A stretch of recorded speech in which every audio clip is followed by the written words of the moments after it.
Michael Palin's New Europe is, I think, if I count right, the 7th travel series I've done for the BBC. And it's going to be 7 programmes, and it's a journey around the east of Europe, or the half of the continent that I never really knew because it was behind the Iron Curtain for so long. So it's a chance to see my own patch, as it were, but to see a whole lot of countries that are new to me and, in some cases, new to themselves. These are countries that have emerged since the end of the Soviet Union and the lifting of the Iron Curtain.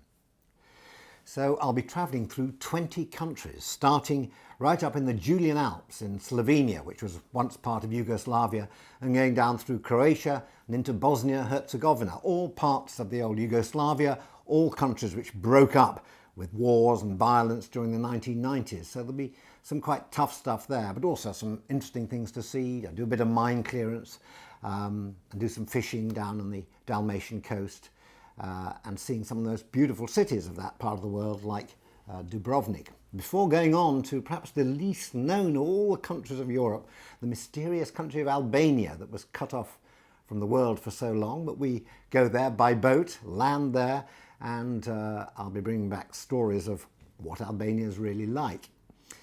From there we go south and east into Bulgaria and into the Turkish area, which was part of the Turkish Empire for so long, and across into Turkey itself. Turkey, a fascinating country, big country, on the edge of Europe. Some of them want to be part of Europe, others aren't quite so sure, and some European countries are not quite sure whether Turkey should be in there. But Turkey offers some wonderful moments of light relief, including men wrestling in olive oil and a bit of camel wrestling as well, not in olive oil and not with men, I hasten to add. Then we go up across the Black Sea into Moldova. Once was a Russian republic, Soviet republic, and now it's independent.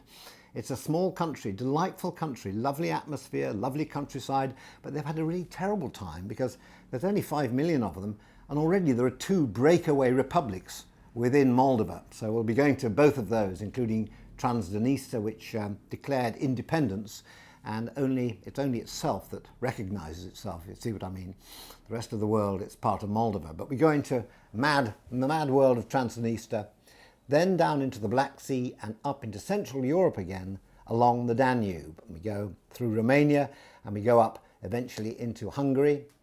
And then from Hungary we swing east to Ukraine, very interesting country because again, part Russian, part Western influence, the 2 political parties there, very strong, the Orange Party and then the Reds and the Greens. We look at the struggle for power in Ukraine and meet Julia Tymoshenko's daughter, who is married to a man from Leeds called Sean Carr, who also heads a pop group called the Death Valley Screamers. Things you never knew about Ukraine.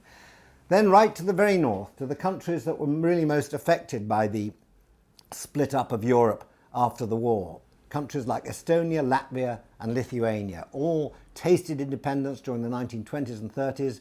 Then the Germans came in, the Russians came in, and only in 1990 did they achieve independence. And they're remarkable. All 3 countries very, very different one from the other. And we go down through the Baltics. I go to a wonderful summer solstice festival where we do very strange things and put large headdresses of acorns around my head, which immediately sort of fell down, practically sort of suffocating me. I also have leech treatment in Estonia. 3 little leeches stuck on my body, suck my blood. Well, that's the first time I've ever done that, and I'm going to show you the last. Down through the Baltics, through a wonderful little segment of Russia still left in Europe. It's called Kaliningrad. Very few people know about it, but it is technically part of Russia, and we go there on their national day, and there's some wonderful events which take place. Down through Poland, then into Slovakia, the Czech Republic, and ending up by going north into what was the old East Germany. And we end an extraordinary place on the Baltic Sea where Hitler built a holiday camp. It was never opened, but it's 3 miles long, and it's alongside the Baltic Sea. The trees are growing around it. There's a sort of lovely beach outside. And in the shadow of this, I do my final piece to camera, which really says that what this holiday camp represents is the last dream of someone who wanted to unite Europe by force. And for the first time in maybe 1,000 years, there's a real chance that Europe could be united by cooperation rather than coercion. So that's the theme of our journey.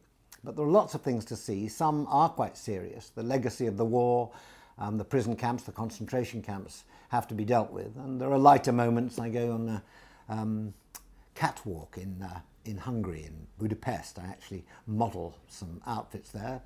And in Poland, I learned to drive a railway train, the 858 from Poznan to Wolsztyn, which I drive. Well, that's the journey, and as ever, I've done a book to go with it. And the book, as usual, is taken from my own diaries and contains a lot of material which is not in the series. Little asides, little stories that only I see at the time.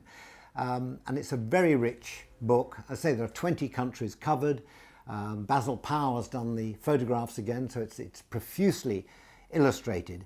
And I think it's it's interesting period in Europe. Europe could go either way. It could be back into sort of dissension and dysfunction, or this could be the great breakthrough after so many years of conflict and carnage. So it's a fascinating time, I think, to be in Europe. A lot of people spoke to us, were very pleased to see us there. And I think, in a way, of all the journeys, it's the richest. We're certainly doing 20 countries, which is more than we did on Himalaya and Sahara combined. And I think the book reflects that too. So it's a rich book about a half of Europe that I certainly knew nothing about, and now I know a little bit more.